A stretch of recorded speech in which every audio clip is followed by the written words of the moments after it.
Hello बच्चों, आपका एक बार फिर से स्वागत है आपके YouTube channel chemical science classes में। यहाँ पर हमने क्वेश्चन नंबर 3 तक सॉल्व कर लिया था। अगर आप लोगों ने वीडियो अभी तक नहीं देखा हो तो डिस्क्रिप्शन में पड़ी लिंक को क्लिक करें। चौथा क्वेश्चन है, आपबाऊ का सिद्धांत क्या है?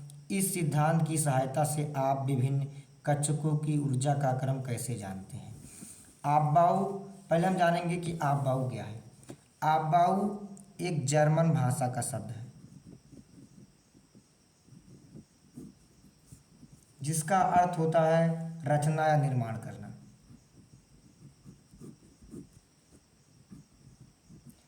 जिसमें तत्वों के परमाणु का इलेक्ट्रॉनिक विन्यास हम लोग निकालते हैं। परमाणु में जो इलेक्ट्रॉन होते हैं वो कोश के उपकोश में भरे जाते हैं। पहले कोश में इलेक्ट्रॉन भरते हैं, कोश को उपकोश में बांटा गया। अब हम जानते हैं कि पहले पहले कोश में, फिर इलेक्ट्रॉन दूसरे कोश में, फिर तीसरे कोश में, फिर चौथे कोश में, ऐसे बढ़ते चले जाते हैं। लेकिन जब उपकोश आया तब उपकोश में इलेक्ट्रॉन कैसे बढ़े, इसके लिए रूल आया आपबाऊ के सिद्धांत के अनुसार कि परमाणुओं के उपकोशों में इलेक्ट्रॉन ऊर्जा के बढ़ते हुए क्रम में बढ़ते हैं। जिसकी ऊर्जा कम उसमें इलेक्ट्रॉन पहले, जिसकी ऊर्जा ज़्यादा उसमें इलेक्ट्रॉन और बाद में, फिर और बाद में, ऐसे बढ़ते चले जाते हैं। इसके लिए रूल आया N+L rule. N+L rule, N+L का नियम। N क्या है? मुख्य क्वांटम संख्या, कोषों की संख्या, कोषों की संख्या, इसे बोलेंगे मुख्य ऊर्जा स्तर। L क्या है? दुंगसी क्वांटम संख्या, किसको दर्शाता है? उपकोषों, किसको दर्शाता है? उपकोषों को। तो इसे बोलेंगे उप ऊर्जा स्तर। और दोनों ऊर्जा स्तरों को जोड़ दो तो एक नई ऊर्जा। और हमें भरना इलेक्ट्रॉन कैसे है? ऊर्जा के बढ़ते हुए क्रम में। तो जिसके लिए N+L का मान कम उसकी ऊर्जा कम, जिसके लिए N+L का मान ज़्यादा उसके लिए ऊर्जा का मान ज़्यादा। अब हम देखते हैं N+L, तो जो इसमें इलेक्ट्रॉन का भरने का क्रम है, ये दो नियम है। N+L का मान कम यानी ऊर्जा का मान कम, N+L का मान ज़्यादा यानी ऊर्जा का मान ज़्यादा। तो N+L का मान जिसमें सबसे कम होगा उसमें इलेक्ट्रॉन पहले जाएगा।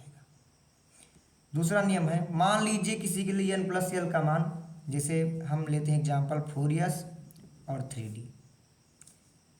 N का मान N+L, N का मान कोषों की संख्या 4, L का मान S के लिए 0 4, D के लिए 3D के लिए N का मान 3, D के लिए L का मान 2, 3 2 5। इसके लिए N+L का मान 4, इसके लिए N+ का मान 5, यानी 4 के बाद 5 आएगा। इसका मतलब 4s में इलेक्ट्रॉन पहले और 3D इलेक्ट्रॉन बाद में। 3D में इलेक्ट्रॉन पहले भरना चाहिए, लेकिन ऊर्जा के नियम से देखें तो इलेक्ट्रॉन पहले 4s में भरा जाएगा। मान लीजिए दो कोष के लिए N+L का मान बराबर है, जैसे 3D और 4p। इसके लिए N+ का मान 3 और D का मान 2, L का मान 3 2 5। इसके लिए N का मान 4 और P के लिए L का मान 1, 4 1 5। इन दोनों में N+L का मान बराबर है।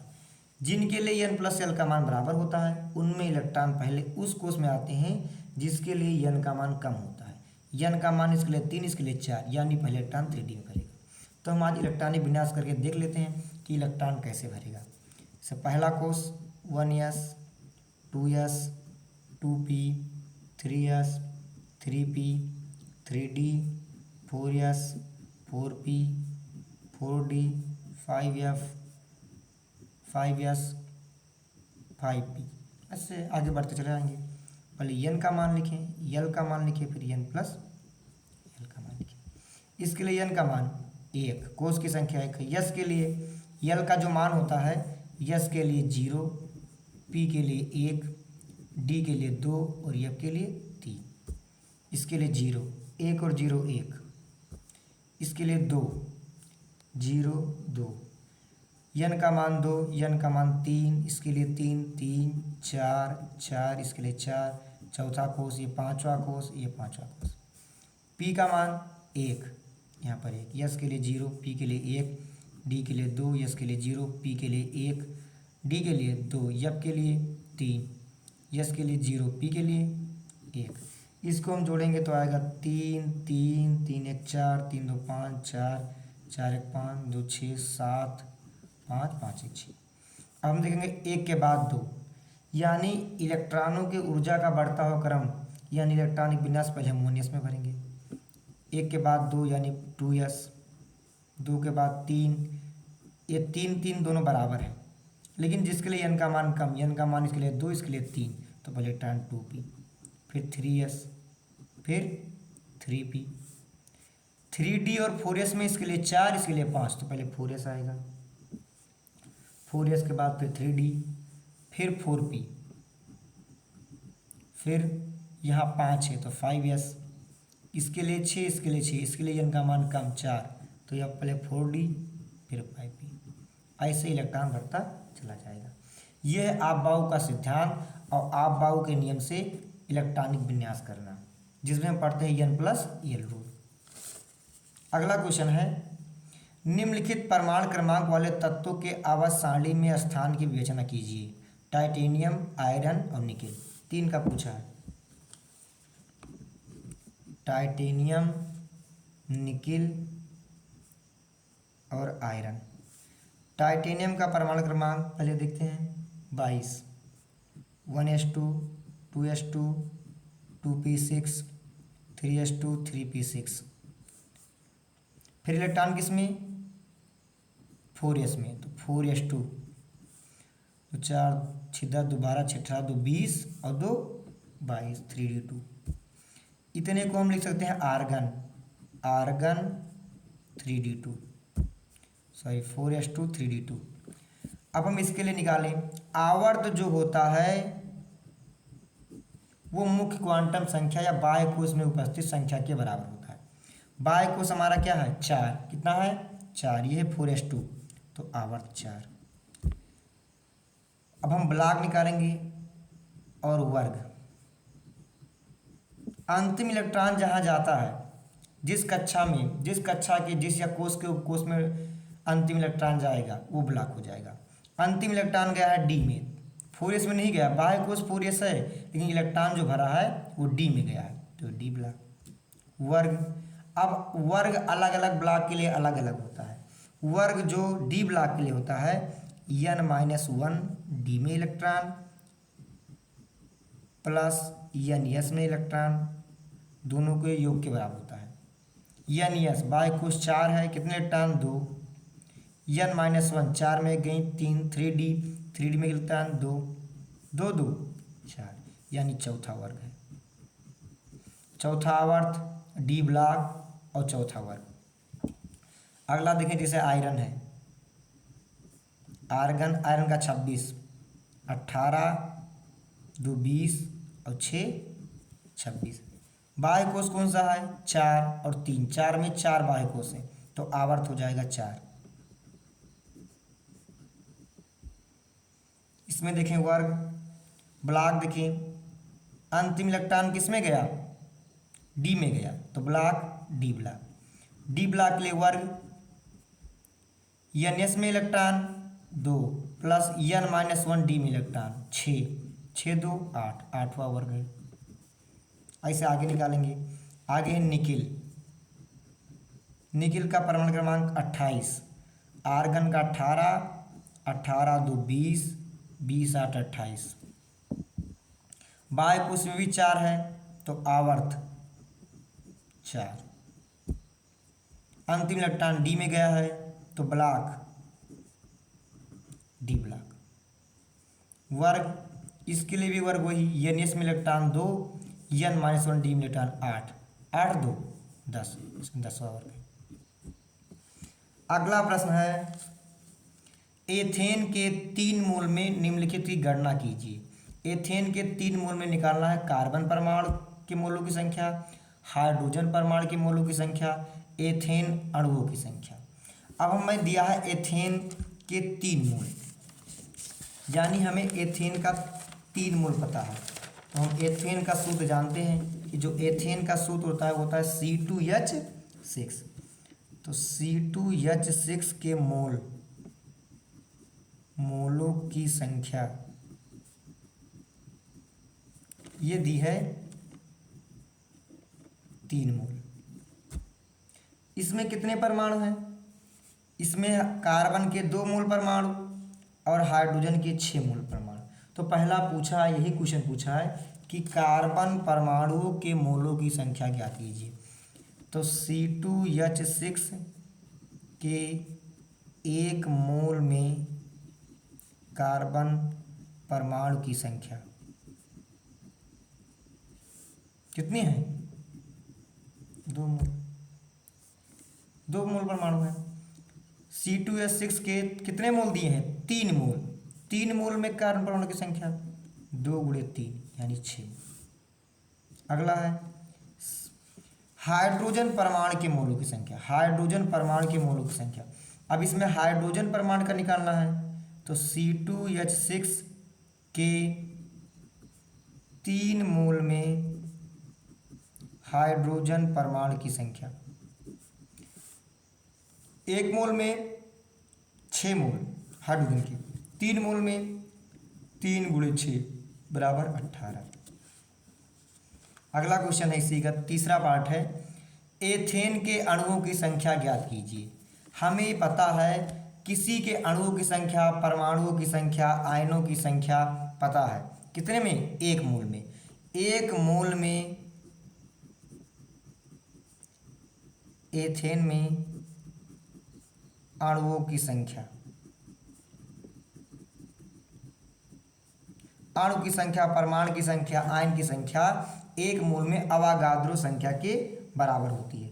और जो 6.022 × 10⁻23, तो यह जाएगा 6.022 × 10⁻23। एथेन के कितने मोल दिए हैं? 3 मोल। तो हमें 3 मोल में निकालना है। 3 मोल में अणुओं की संख्या, तो कितने से गुणा? 3 से। 3 × 6.022 × 10⁻23, इसका मल्टीप्लाई करेंगे तो 660 18 × 10⁻3, ये आ जाएगा 1.8066 × 10⁻24, इतने अणु आ जाएंगे। अगला क्वेश्चन है, हाइड्रोजन आबंध क्या है? आप पहले भी देख चुके हैं हाइड्रोजन आबंध। हाइड्रोजन आबंध हमने आपको बताया इससे पहले वाली वीडियो में कि हाइड्रोजन आबंध क्या है। 2 प्रकार के होते हैं। दूसरे का बी क्वेश्चन, फिर समझाइए क्यों H2O एक द्रव है तथा H2S एक गैस है। H2O में हाइड्रोजन आबंध पाया जाता है क्योंकि हाइड्रोजन आबंध हाइड्रोजन और विद्युत ऋणात्मक परमाणु के बीच बनता है, जिसके कारण यह द्रव अवस्था में पाया जाता है।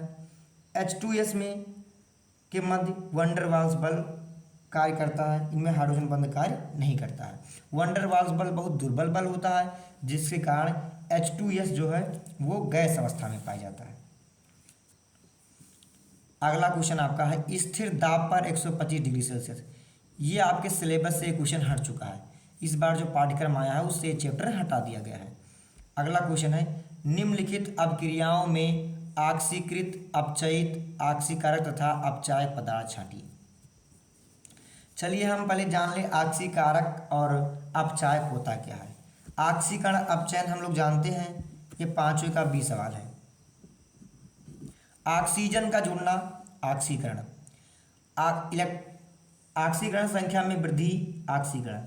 हाइड्रोजन का जुड़ना अपचयन, ऑक्सीकरण संख्या में कमी अपचयन। जैसे इसका उल्टा भी, ऑक्सीजन जुड़ रहा हो माइनस वाला, कोई भी माइनस परमाणु, या हाइड्रोजन निकले तब भी ऑक्सीकरण होता है। और जो ऑक्सीकरण करवाता है वो कहलाता है अपचायक, और जो ऑक्सीकरण कर अपचयन कराता है वो कराता है अपचायक पदार्थ। अब इसमें देख लें हम ऑक्सीकारक का गुण। ऑक्सीकारक नहीं कहेंगे, वह पदार्थ जो दूसरे को क्या करे, दूसरों को ऑक्सीकृत करें,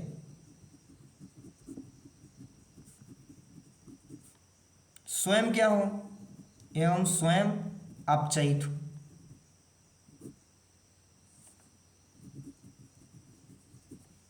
दूसरा पॉइंट कहते हैं, ऑक्सीकरण संख्या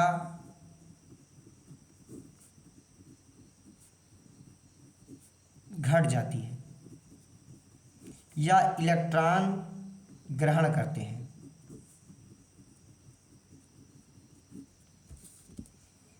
ध्यान से देखिए, इसमें क्वेश्चन दिया है N2H4 + 2H2O gives out N2 + H2O। N2H4 + 2H2O2 + 4H2। इसमें हाइड्रोजन था, इसमें हाइड्रोजन नहीं है, यानी हाइड्रोजन का जुड़ना अपचयन और हाइड्रोजन का निकलना ऑक्सीकरण, तो ये हो जाएगा ऑक्सीकरण। यानी N2H4 का क्या हुआ? ऑक्सीकरण। इसमें देखिए H2O2 था, 2 था, एक वो निकल गया, ऑक्सीजन का जुड़ना ऑक्सीकरण, जबकि ऑक्सीजन का निकलना अपचयन। ऑक्सीकरण संख्या से भी देख सकते हैं, ये पराऑक्साइड बंध है, इसमें ऑक्सीकरण संख्या -1, यह ऑक्साइड बंध है, ऑक्सीकरण संख्या -2, -1 से -2 ऑक्सीकरण संख्या में कमी, यानी क्या? अपचयन। कुछ ना जान पाओ तो ये जानो कि जिसका ऑक्सीकरण हो रहा है उसके बगल वाला ऑक्सीकारक, तो H2O2 क्या है? ऑक्सीकारक।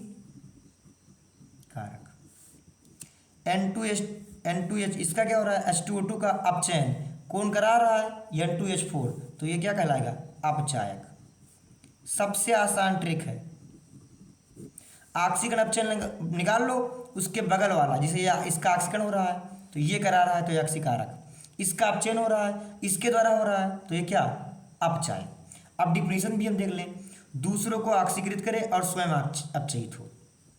इसका ऑक्सीकरण हो रहा है, ये ऑक्सीजन या हाइड्रोजन निकाल रहा है, तो ये क्या कहलाएगा? H2O2 ऑक्सीकारक। क्या कहलाएगा? ऑक्सीकारक। इसमें देखिए H2O2 से एक वो निकल गया, यहाँ पर एक वो बचा, किसके द्वारा? N2H4 के द्वारा, तो N2H4 क्या कहलाएगा? अपचायक। जो दूसरों को ऑक्सीकृत करे और स्वयं अपचयित हो, तो क्या कहलाएगा? ऑक्सीकारक। अगला क्वेश्चन है Pb + PbO2 Pb solid plus PbO2 plus H2SO4 PbSO4 plus 2H2O। इसको हम ऑक्सीकरण संख्या भी से निकालते हैं। इसकी ऑक्सीकरण संख्या 0, इसकी -2, 2 की -4, तो इसकी +4। इसमें जानते हैं सल्फर की ऑक्सीकरण संख्या +6 होती है। इसमें +6, 4 दूनी 8, -8, +6 -2, तो इसका +2। H2O में जानते हैं इसकी -2, इसकी +1, 2 का नंबर +2। अब ये 0 से गया +2 में, यानी ऑक्सीकरण संख्या में वृद्धि, यानी ऑक्सीकरण। यहाँ Pb का क्या हो रहा है? ऑक्सीकरण। यहाँ ऑक्सीकरण संख्या +4, यहाँ गया +2, +4 से +2 ऑक्सीकरण संख्या में कमी, यानी अपचयन। अब ये जान लीजिए कि इसका अपचयन हो रहा है, कौन? किसके द्वारा? Pb के द्वारा, तो Pb क्या है? अपचायक। इसका हो रहा है ऑक्सीकरण, किसके द्वारा? इसमें ऑक्सीजन जुड़ रहा है, PbSO4, ऑक्सीजन जुड़ रहा है किसके द्वारा? PbO2 के द्वारा, तो PbO2 आपका कहलाएगा ऑक्सीकारक। ऑक्सीकारक आप पढ़ें, इलेक्ट्रॉन ग्रहण करते हैं, इलेक्ट्रॉन ग्रहण करेगा, इसकी ऑक्सीकरण संख्या घट जाती है, इसकी +4 थी, +2 थी, तो इस नियम से भी संतुष्ट कर रहा है। कोई भी नियम लगा ले, सबसे आसान तरीका है, अपचयन हो तो जो बगल वाला करा रहा है वो अपचायक, इसका ऑक्सीकरण हो रहा है तो बगल वाला करा रहा है तो ऑक्सीकारक। अगला क्वेश्चन है सहसंयोजक यौगिक के समान लक्षण का वर्णन कीजिए। सबसे पहले आप इसकी डिफिनीशन लिखेंगे, किन्हीं भी 2 परमाणु में इलेक्ट्रॉन की बराबर साझेदारी से बने बंध को सहसंयोजक बंध कहते हैं। ज़्यादा नहीं लिखना है, इसके लक्षण लिखना है। तो सहसंयोजक बंध होता है वो दुर्बल वंडर वाल्स बल के द्वारा, वंडर वाल्स बंध के द्वारा जुड़े होते हैं। जब वंडर वाल बल है तो 3 अवस्थाओं में, सॉलिड, लिक्विड, गैस, तीनों अवस्थाओं में पाए जाएंगे। जब वंडर वाल्स बल है, इनमें फोर्स ऑफ अट्रैक्शन कम लग रहा है, तो इनके गलनांक क्वथनांक आयनिक बल से थोड़ा कम होंगे। इनमें दिशा का गुण होता है, यानी ये दैशिक होते हैं, डायरेक्शनल, दृढ़ होते हैं। जब दिशा का गुण होगा तो ये समावहिता प्रदर्शित करेंगे, यानी सहसंयोजक यौगिक समावहिता प्रदर्शित करते हैं। अब ये ठोस अवस्था में पाए जाएंगे। जब ये ठोस अवस्था में पाए जाएंगे तो इनमें मुक्त इलेक्ट्रॉन नहीं होंगे। जब मुक्त इलेक्ट्रॉन नहीं होंगे ठोस अवस्था में, तभी विद्युत के होंगे कुचालक। तो ये विद्युत के कुचालक भी होते हैं। अगला प्रश्न है आपका, बस 4 नंबर का था, आप डिफिनीशन लिख के 4 पॉइंट लिख दीजिएगा। हुंड के अधिकतम बहुलकता का नियम को एक उदाहरण देते हुए समझाइए। हुंड का नियम अगला पूछा है। हुंड ने बताया था कि किसी कोश के उपकोश में जब इलेक्ट्रॉन भरता है तो इलेक्ट्रॉन युग्मित तब तक नहीं होगा जब तक प्रत्येक उपकोश में एक इलेक्ट्रॉन भर न जाए। किसी उपकोश में अयुग्मित इलेक्ट्रॉनों की संख्या अधिकतम होती है, यानी कोई भी उपकोश लेंगे तो पहले एक एक इलेक्ट्रॉन भर जाएगा, एक एक इलेक्ट्रॉन भर जाएगा तब इलेक्ट्रॉन की क्या होगी, पेयरिंग। जैसे एग्जाम्पल पूछा है तो हम ले रहे हैं P4। अब P उपकोश में कितने कक्षक, कितने ऑर्बिटल, 3 हमने बना दिया। कितने इलेक्ट्रॉन है, 4। पहले एक इलेक्ट्रॉन, 2 3 है, कितने, 4। अब इलेक्ट्रॉन की क्या होगी, पेयरिंग। P5 बनाना हो, कितने कक्षक P में, 3। पहले एक इलेक्ट्रॉन, 1 2 3 है, कितने, 5, 4 1 5। ये हुंड का नियम। ऐसे हम D में ले लें, अगर D7, D में कितने कक्षक, 5 2 3 4 5। तो D से पहले एक इलेक्ट्रॉन, 1 2 3 4 5, सारे ऑर्बिटल भर गए। अब इनमें युग्मन होगा, 6 और 1 7। ये हुंड का नियम है कि पहले विभिन्न कक्षक में इलेक्ट्रॉन युग्मित तब तक नहीं होते हैं जब तक उपकोश में एक इलेक्ट्रॉन युग्मित ना हो जाए। अगला जो क्वेश्चन आपका है यह है, बेरियम तथा एल्युमिनियम में विकर्ण संबंध की व्याख्या कीजिए। विकर्ण संबंध बहुत आसान है, आप हाई स्कूल में पढ़ चुके हैं कि विकर्ण संबंध क्या होता है। जो आवर्त 2 के तत्व होते हैं, आवर्त 2, वो आवर्त 3 के तत्वों से गुणों में समानता प्रदर्शित करते हैं। उन्हीं तत्वों के, उन्हीं परमाणु के गुण मैच करते हैं जो उनके विकर्ण के कहाँ होते हैं, सम्मुख होते हैं। विकर्ण के सम्मुख, इसका मतलब कौन संबंध है, ये विकर्ण संबंध है। अब हम देखते हैं दूसरे आवर्त के तत्व। हमने पढ़ा है कि आवर्त में या वर्ग में उनके गुणों में क्रमिक परिवर्तन होता है, जबकि यहाँ एक आवर्त का तत्व दूसरे आवर्त के तत्वों से गुणों में समानता प्रदर्शित कर रहा है, तो ये संबंध कहलाएगा विकर्ण संबंध। यह आपका आवर्त 2 हो गया, ये आवर्त 3। आवर्त 2 में लिथियम, बेरिलियम, बोरान, कार्बन। 3 में है सोडियम, मैग्नीशियम, एल्युमिनियम, सिलिकॉन। तो इसके भी कण में है, तो लिथियम का मैग्नीशियम से, बेरिलियम का एल्युमिनियम से, बोरान का सिलिकॉन से। पूछा किससे है, बेरियम तथा एल्युमिनियम में विकर्ण संबंध, बेरियम तथा एल्युमिनियम में पूछा है। सबसे पहले जान जाएं कि इनका नाभिकीय आवेश, न्यूक्लियर चार्ज और त्रिज्या का मान समान होता है। जब दोनों का मान समान है तो इनकी प्रकृति कैसी होगी, सहसंयोजक। ये भी AlCl3 बनाएगा, ये भी सहसंयोजक बन बनाएगा, ये भी सहसंयोजक बन बनाएगा। दोनों कम धन विद्युतीय हैं। जब कम धन विद्युतीय हैं तो इनके जो ऑक्साइड बनाएंगे ये उभयधर्मी होंगे। इनके ऑक्साइड कैसे होते हैं, उभयधर्मी। एक पॉइंट हो जाएगा। इनके हाइड्रोक्साइड उभयधर्मी होते हैं। इनके जो ऑक्साइड होते हैं वो कठोर होते हैं। ऑक्साइड कैसे होंगे, कठोर और उच्च गलनांक के। इनका गलनांक कैसा होगा, उच्च होगा। यही 3-4 पॉइंट लिख दीजिएगा। अगला क्वेश्चन है, प्रत्येक के उदाहरण sp, sp2, sp3। अगर इसको लगवाएंगे तो इसमें बहुत टाइम लगेगा, लेकिन ये जान लीजिए कि संकरण क्या है। जब लगभग समान ऊर्जा के 2 या 2 से अधिक कक्षक आपस में मिश्रित होकर या मिलकर उतने ही नए कक्षक समान ऊर्जा के बनाते हैं तो इस घटना को संकरण तथा ऑर्बिटल को संकरित ऑर्बिटल या हाइब्रिड ऑर्बिटल कहते हैं।